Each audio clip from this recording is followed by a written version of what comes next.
de temas que podríamos hablar con nuestro próximo entrevistado. Pero para esta entrevista vamos a intentar focalizarnos en tres. En pocos días el Parlamento vuelve a discutir el proyecto y lo va a abrir artículo por artículo. El proyecto aprobado en general hace un par de meses que cambiaba los montos en efectivo que se podían realizar en una transacción. Por otro lado, el Instituto Nacional de Rehabilitación, donde hay al menos dos posiciones. Por un lado, sacarlo de la órbita del Ministerio del Interior y transformarlo en un servicio descentralizado. Y por otro, que sea un ente autónomo para garantizar mayor independencia. Tercer tema es conversar sobre la transparencia de la JUTEP.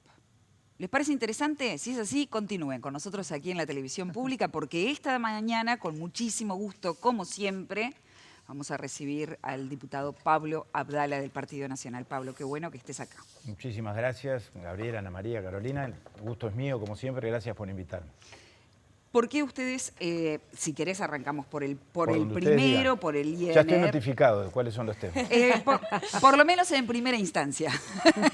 Para arrancar. Como legislador, sabés que siempre se cuela los debates tienen derivación. Exacto, y después se van abriendo círculos concéntricos de la información.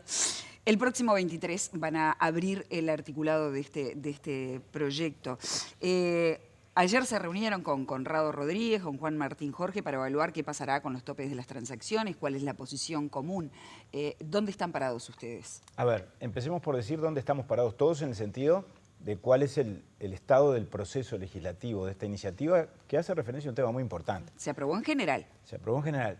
Tiene media sanción ya porque vino del Senado, sí, aprobado por el Senado por unanimidad. Creo que hubo un solo voto en contra, que si mal no recuerdo fue el del senador Subía, pero el conjunto de los partidos, de los tres partidos que están en el Senado, votaron y así llegó a la Cámara de Diputados. Empezamos a trabajar en la Comisión de Lavado de Activos, hicimos un trabajo creo que muy intenso y bien interesante, detectamos defectos de redacción que el propio Poder Ejecutivo, también tuvimos un buen intercambio con el Poder Ejecutivo, aceptó como aspectos que había que perfeccionar, por lo tanto el proyecto se va a modificar y va a volver al Senado para que ratifique esas modificaciones. Ya se aprobó en la última sesión de diciembre, la última sesión del periodo legislativo pasado, del primer periodo legislativo, el primer año de la legislatura, el proyecto en general. Ya dimos la discusión en general. El 23, por lo tanto, empezamos a votar el articulado. Con la mayor parte de los artículos tenemos acuerdo y no tenemos dificultades. Y son mejoras a la legislación vigente. Y además adecuan la ley vigente de lavado de activos a la terminología que ha venido ganando paso en lo que tiene que ver con el Código del Proceso Penal y con distintas normas especiales. Ahora, tenemos algunos nudos donde hay diferencias. Por ejemplo, los montos. Ese es el tema del pago en efectivo. Ahí hay una diferencia. Tenemos diferencias en cuanto a las competencias de la Senaclaf. El proyecto le da más atribuciones para intervenir, para inspeccionar, y no nos parece mal, pero entendemos que hay que hacerlo más garantista, que tiene que haber una intervención de la justicia. Nosotros planteamos que fuera previa la autorización judicial para que la Senaclaf pueda entrar a un estudio jurídico, una empresa, una organización privada, sin perjuicio, para no atarla de pies y manos, que en caso de urgencia pueda actuar, intervenir, porque además se le da la potestad de retirar documentación, de llevarse el software de una empresa, por ejemplo, con la información correspondiente, pero que si hace eso, inmediatamente le dé cuenta al juez competente, simplemente por un tema de control jurisdiccional. El oficialismo en eso, no entiendo muy bien por qué, pero están más bien cerrados a la banda y no están de acuerdo. Nosotros en eso vamos a insistir. Como vamos a insistir en algunos aspectos vinculados con lo que se llama la debida diligencia simplificada, que el gobierno la quiere cambiar y quiere darle, no quiero decir un cheque en blanco, pero quiere darle la potestad discrecional a la Senaclaf y al Poder Ejecutivo de decir en qué momento la diligencia simplificada. La diligencia simplificada implica que el sujeto obligado puede hacer un control más acotado porque se trata de una transacción o de un negocio que ya pasó por el sistema bancario, que se supone que ya hizo un control. Pablo, querría ir para atrás en respecto al tema de lo que vos decís, las garantías y la intervención del juez. Porque la verdad, digo, decir, en los últimos 2 años lo que hemos podido presenciar es que es un escándalo lo que ha pasado en el Uruguay con cuestiones vinculadas con el lavado de activos, ¿no? Grandes estafas, y estoy pensando en Conexión Ganadera, en República Ganadera, y que al final terminas descubriendo que hay lavado de activos.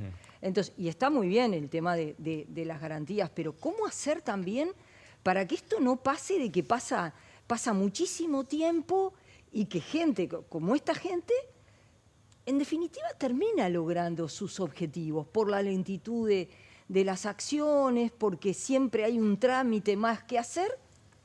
No sé, digo, no soy especialista en el tema, pero tengo como esa sensación. Entiendo tu preocupación, la comparto. Yo tampoco soy especialista, pero bueno, me he metido en el tema porque es mi obligación, soy legislador, integro la Comisión de Lavado de Activos.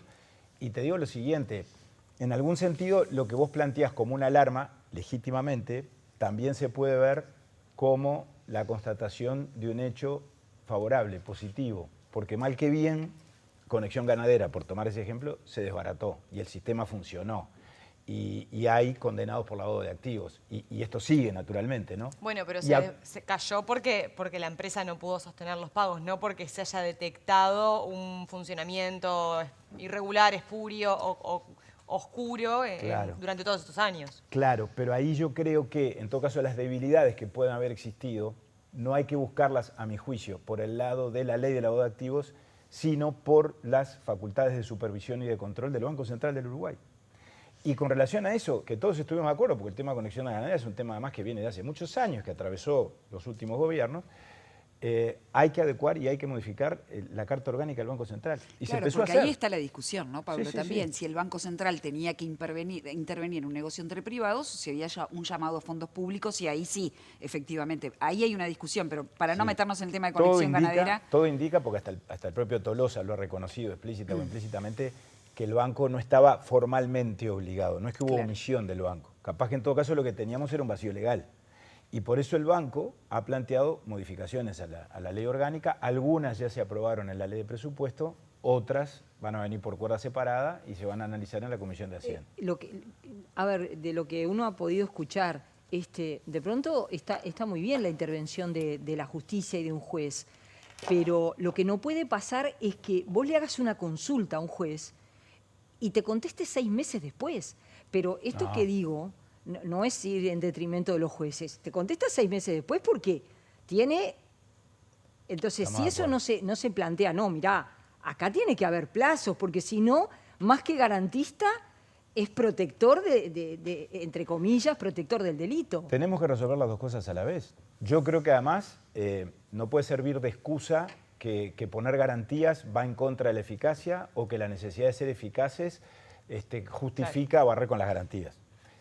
Entiendo que ahí está centrada la discusión. Yo presenté un aditivo con relación a esto que me parece que contempla las dos situaciones. Como regla, pedir la autorización previa del juez.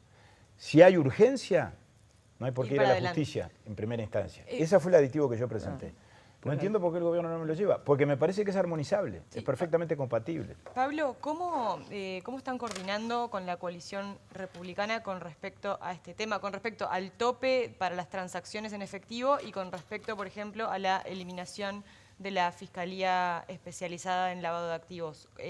El Partido Colorado estaba en duda y había posturas diferentes con respecto a eso. Estamos avanzando. Ayer tuvimos algunas conversaciones, sí, con Juan Martín Jorge, con Conrado Rodríguez. Yo estoy en contacto con Federico Casareto, que somos los dos legisladores que representamos al Partido Nacional en la Comisión.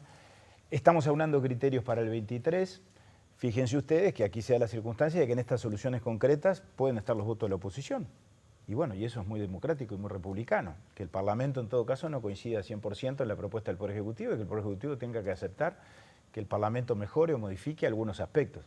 Repito, en general votamos la definición de nuevos delitos precedentes que el proyecto de ley trae, votamos muchas cosas que el proyecto de ley trae. Estos aspectos son los aspectos de polémica. Con Perrone, con Cabildo, tenemos una aproximación bastante importante en este tema. En este tema Cabildo parece que más bien está del lado de los partidos de la oposición o coincidiendo con los partidos de la oposición y no con el gobierno. Salle, todos sabemos cuál es la tesitura de Identidad Soberana, que en general vota en contra, y lo digo con enorme respeto, en esto ha votado todo en contra, pero veremos en el plenario qué actitud adopta. Ahora, tampoco tenemos fórmulas totalmente cerradas con el Partido Colorado, lo digo con franqueza, ayer tuvimos una primera conversación. En comisión sí, por ejemplo, en esto de la Senaclaf coincidimos, el Partido Colorado votó el aditivo que yo presenté. En el tema del pago en efectivo, ahí tenemos un matiz. Nosotros en el tema del pago en efectivo, a ver, ahí hay un tema que a mi juicio es de precepto y que yo creo que el fin no justifica los medios. Hubo un pronunciamiento popular explícito con relación a un tema que fue explícito. O sea, no era simplemente que se impugnó esta disposición de la LUC y pasó inadvertida. No, fue uno de los temas de campaña en el referéndum, como fue el tema de la, entre comillas bien grande, privatización de la educación o el tema de las adopciones. Ustedes se acuerdan, había determinados ejes temáticos que fueron los que estuvieron en debate y en función de los cuales la gente votó en un sentido o en otro. Y eso le da a la norma un blindaje muy especial, porque no podemos desconocer el mandato popular, que no pasó hace 15 años, pasó hace 3 o 4. Y por otro lado, lo dicen expertos que fueron a la comisión, no es un tema exclusivamente político. El tema del pago en efectivo es un tema que no está demostrado que haya auspiciado operaciones de lavado en absoluto. Algunos han llegado a decir, bueno, si el límite son $60.000 o son 150, no importa mucho porque el que quiere lavar va a lavar igual. Lo que eventualmente lo estás obligando es que en lugar de hacerlo en una sola operación, lo hagan 2 o lo hagan 3. De manera que no hay evidencia, además de que esto haya generado una disparada en materia de lavado de activos o cosa que se le parezca. Porque además, el escribano interviniente o el profesional interviniente o la inmobiliaria, si alguien le trae $150.000 en efectivo, más allá de que sea, entre comillas, legal, evidentemente hay un indicio de que ahí hay algo raro. Entonces, bueno, debiera que, hacer una diligencia intensiva a la hora de debiera y control. son sujetos obligados, Claro. está claro, pero también te consta, Pablo, que en la realidad muchas veces son esos profesionales los que terminan armando las arquitecturas del lavado. Ah, bueno, pero eso es así, o puede ser así, es gravísimo y cometerían un delito, porque están obligados a colaborar Pero con la ¿no justicia. considerás que el hecho de que el efectivo, que es directamente lo que es la forma más fácil en que recauda el narcotráfico, ¿no? Digamos, supongamos, con la venta de drogas, que no estamos hablando solo de narcotráfico, ¿no? También hay otros delitos.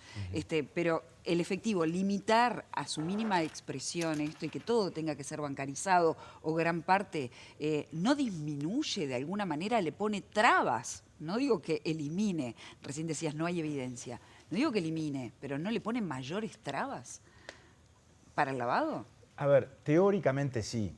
En la práctica, y es lo que nos dijeron todos, además, los que fueron a la comisión, todas las organizaciones de profesionales, colegio de abogados, colegio de contadores, los especialistas en lavado de activos, es un tema que digamos que en los hechos termina teniendo una relevancia práctica absolutamente marginal, absolutamente marginal. Y si el monto no tiene nada que ver, ¿por qué aumentarlo?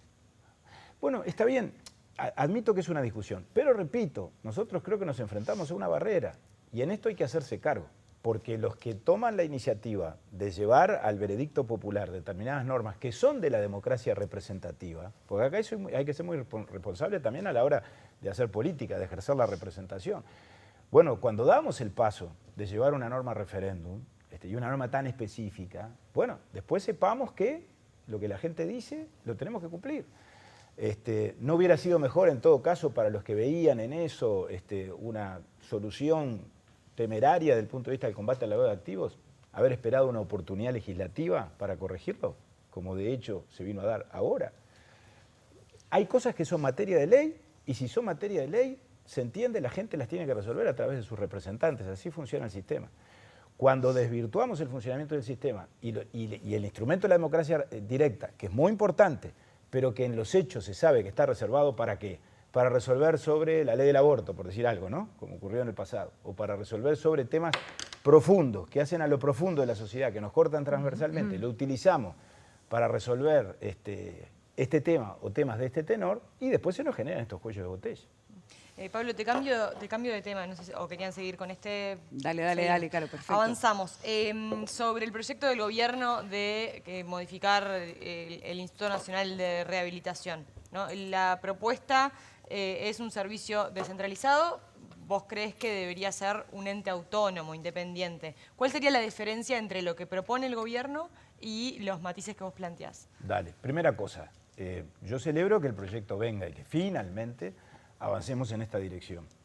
Le veníamos reclamando al gobierno y al ministro Negro desde el mes de julio, cuando fue por primera vez a la Comisión de Seguridad y Convivencia, que mandara cuanto antes el proyecto, porque tenemos acuerdo conceptual en cuanto a que esto hay que hacerlo y hay que hacerlo urgentemente. El acuerdo es sacar al INR de donde está. Del Ministerio del Interior. Perfecto. Darle autonomía, descentralizarlo.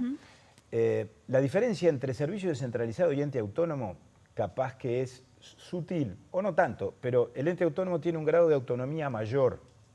El servicio descentralizado es autónomo, pero el Poder Ejecutivo mantiene lo que se llama la tutela administrativa. Entonces, para determinadas cosas, el servicio descentralizado tiene que pedir la aprobación del Poder Ejecutivo. El Poder Ejecutivo ejerce controles previos y de gestión sobre la actuación del servicio descentralizado. Y en lo que tenemos acuerdo es que el INR, a los efectos de cumplir los objetivos, de que pueda verdaderamente administrar de la mejor manera el sistema penitenciario, pueda avanzar en planes de rehabilitación, bueno, es saludable que tenga la mayor autonomía operativa posible y la mayor independencia presupuestal dentro de los límites que marca la Constitución. Y ahí es donde yo veo, sobre todo si lo vamos a vincular con el Ministerio del Interior, como propone el proyecto del Poder Ejecutivo, que sería deseable que tuviera el mayor grado de autonomía. Por eso yo dije, bueno, si lo vamos a vincular con el Ministerio del Interior, que sea un ente autónomo. Que esa vinculación no es la subordinación jerárquica, porque no hay subordinación jerárquica, pero sí el Ministerio del Interior a un servicio descentralizado sigue ejerciendo esa tutela administrativa. O sea, no cambiaría mucho. ¿Y cómo se traduce esa tutela? ¿En qué decisiones que le terminan cabiendo al Ministerio del Interior? A ver, por ejemplo, en materia de recursos, cualquier decisión que adopte el INR, desde un traslado de una persona privada de libertad de una unidad a otra, o una compra o una adjudicación, si hay polémica, si hay discusión, termina laudando o resolviendo el Poder Ejecutivo. Y miralo en términos de tiempo, de lo que eso representa en cuanto a que se presenta un recurso ante el organismo, después tiene que ir ante la... En otras decisiones, de acuerdo a la ley, en función de los montos, está lo que llaman los actos complejos. O sea, el INR, el servicio descentralizado, toma una decisión inicialmente, pero esa decisión no cobra vigencia o no se hace efectiva hasta tanto no la homologa el Poder Ejecutivo. Entonces, repito, si el objetivo es darle la mayor ejecutividad al organismo, bueno, démosela y separémoslo del todo del Ministerio del Interior. Lo que propone el Poder Ejecutivo no cambia mucho, cambia, pero es un paso corto, dije yo, con relación a lo que ya tenemos, porque el gobierno propone una dirección general, no un directorio. Entonces tendríamos un INR, que ahora le van a llamar Instituto de Reinserción, bueno, el cambio de nombre no hace la cosa, con una directora general, que sería la señora Juanche, la que está, y con un vínculo con el Poder Ejecutivo por razón de materia, que no sería subordinación jerárquica, pero que más allá de la naturaleza jurídica no cambia mucho. ¿Me explico? ¿Y cuál es, si es que existe, cuál es la experiencia internacional en la materia? Porque me consta que hay países que están muchísimo más avanzados que Uruguay. Lo que pasa es que en el fondo, Ana María, y tiene que ver con lo que estás preguntando, en el trasfondo de todo esto, lo más importante de todo es que el modelo no puede hacer coincidir en un mismo organismo a quien reprime y persigue el delito, ¿no? y detiene a los responsables y los pone en manos de la justicia, que es la policía, con quien tiene que rehabilitar, reeducar y reinsertar. Eso es clarísimo. Por eso es que tiene que haber también una gran separación. Nosotros votamos en el presupuesto un proyecto que presentó el senador Bordaberry, que lo presentó en el Senado, obviamente, pero lo presentamos como aditivo, lo presentó el Partido Colorado en la discusión del presupuesto nacional, que creaba el INR como servicio descentralizado, pero lo vinculaba al Ministerio de Desarrollo Social. Esa es toda una discusión. Por algo la DINALI, la Dirección Nacional del Liberado, en el periodo pasado, y fue un acierto, que todos lo reconocemos como tal, pasó del Ministerio del Interior al Ministerio de Desarrollo Social. Porque acá el gran desafío es la rehabilitación. Si no trabajamos en la reinserción, por eso le ponen Instituto Nacional de Reinserción, y bueno, entonces no sirve de nada. Todos lo sabemos, ¿no? Porque se reproduce la violencia, porque sí, bueno... en el fondo eso es lo importante, en definitiva. Ese es el objetivo central, principal. Entonces, si no avanzamos en eso, no avanzamos en nada. El proyecto de Bordaberry agrega un elemento conceptual muy importante. Totalmente. ¿Y qué margen hay para discutir esto en el tenemos que discutir, ahí está, porque nosotros, yo dije, lo mismo que en el acuerdo entre la Unión Europea y el Mercosur, tenemos acuerdo de avanzar, pero bueno, pero tenemos que construir una arquitectura en este caso, ¿no? Tenemos que definir estos aspectos. Bueno, va a estar a cargo de una dirección general, va a estar a cargo de un directorio. Yo creo que debiera estar a cargo de un directorio, porque el directorio permite un contralor interno más apropiado y porque además el directorio, por definición, en la medida en que allí vamos a participar partidos de distintos signos, gobierno y oposición, bueno, eso va a ambientar a que podamos construir y alimentar los consensos que ya venimos registrando en materia de política penitenciaria. Y en un área tan sensible, ¿no sería clave que el directorio fuese técnico y no por designación política? No, yo creo que no, porque yo creo en la política y en la conducción política. Y en los técnicos, y no creo en esa aparente contradicción o antinomia entre lo técnico y lo político. Yo creo que tanta expresión política y connotación política en la conducción como participación y sustento técnico sea necesario. Es decir, las dos cosas a la vez. Y la conducción tiene que ser esencialmente política. Miremos, si no, lo que nos está pasando en el INAU, donde hay problemas políticos que hacen a la conducción de la institución. Sobre ese tema te vamos a preguntar, porque nos queda poco tiempo, pero es importante. Hoy el INAU está en el centro de la polémica, varias muertes de adolescentes por cuestiones de salud, por otras cuestiones que se están investigando, proceso de adopciones complejo, que también están saltando casos que ponen en evidencia que algo no funciona del todo bien. ¿Cómo lo estás viendo vos como ex presidente del INAU? Con mucha preocupación, con mucha prudencia, porque mi condición de expresidente me lleva a actuar con un grado de cautela que de pronto mis colegas no tienen por qué tener. Pero naturalmente yo cuando concurra, que va a concurrir el viernes 20, convocada por el senador Robert Silva, la presidenta del INAU y el ministro Sibila, no voy a hablar como expresidente, voy a hablar como legislador. Y voy a marcar las cosas que veo y que vemos todos. Y que ¿Por ejemplo? Y que el senador Robert Silva ha planteado con mucha claridad. Las dificultades en el liderazgo que hoy tiene el INAU, muy notorias, que es un tema esencialmente político, ¿no? Yo creo que le ha faltado firmeza a la conducción, le ha faltado presencia, le ha faltado... como podríamos decirlo, con penetración en cuanto a cuál es la verdadera misión que tienen a cargo y que a mi juicio en los hechos no terminan de cumplir cabalmente.